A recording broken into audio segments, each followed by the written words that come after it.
Hello friends, நேற்று ஞாயிற்றுக்கிழமை பார்த்தீங்கன்னு சொன்னால் திருப்பலி நேரம் உத்தரியம் அணிவிக்கப்பட்டது. சின்ன பிள்ளைகளிலிருந்து 18 வயசுக்கு உட்பட்ட பிள்ளைகள் எல்லாருக்குமே உத்தரியம் வழங்கப்பட்டது. காலம திருப்பலியிலையும் பார்த்தீங்கன்னு சொன்னால் இது கொடுக்கப்பட்டிருக்கு. அதே நேரம் பின்னேற திருப்பலியிலையும் கொடுக்கப்பட்டது. இப்போ பார்த்தீங்களா எங்களோட மகனுக்கு போட்டாச்சு. அதுக்கு பிறகு எங்களோட மகளுக்கு நாங்கள் போட்டோம். மகள் வந்து அவன் நடத்தி கூட்டிக்கிட்டு போனால் அவன் நிற்கவே மாட்டேன்ட்டு அவன் நல்ல நித்திரியா போயிட்டா. பூச நேரம் பார்த்தீங்கன்னா நல்ல நித்திரை ஒரு மாதிரி ஆள் எழுப்பியாச்சு. எழும்புங்கன்னு அப்படி அயர்ந்து ஒரு மாதிரி எழுப்பிட்டா. ஆனால் அவன் நிற்கவே மாட்டேன்ட்டான். அதுக்கப்புறம் என் அப்பா தூக்கி கொண்டு போய் தான் அவட காலத்தில் போட்டுக்கொண்டு வந்தது.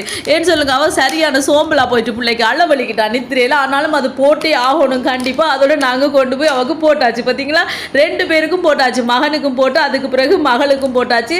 நீங்கள்லாம் உங்களோட பிள்ளைகளுக்கு கூட்டி கொண்டு போய் போட்டிங்களா நண்பர்களே? யாரெல்லாம் போடல போட்டீங்க? கண்டிப்பாக போடாதாக்கள் மறுபடியும் போய் ஃபாதர்கிட்ட கேட்டு வாங்கி போடுங்க உங்களோட பிள்ளைகளுக்கு. சரியா? ஓகே ஃப்ரெண்ட்ஸ், நாங்கள் எங்கள் சின்னாக்களுக்கு போட்டாச்சு. வீடியோ பிடிச்சிருந்தா மறக்காம சேனலை சப்ஸ்கிரைப் பண்ணுங்க.